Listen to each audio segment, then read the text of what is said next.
ప్రచారంలో గరిష్ట సంఖ్యలో యువత పాల్గొనడం చాలా ముఖ్యం. దేశం యొక్క ఈ సవాలును స్వీకరిస్తూ ఈరోజు మనం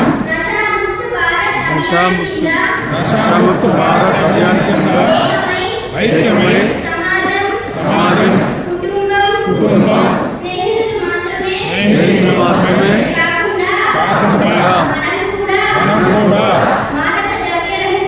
మానవరహితంగా ఉంటామని ప్రతిజ్ఞ చేస్తున్నాము. ఎందుకంటే మార్పు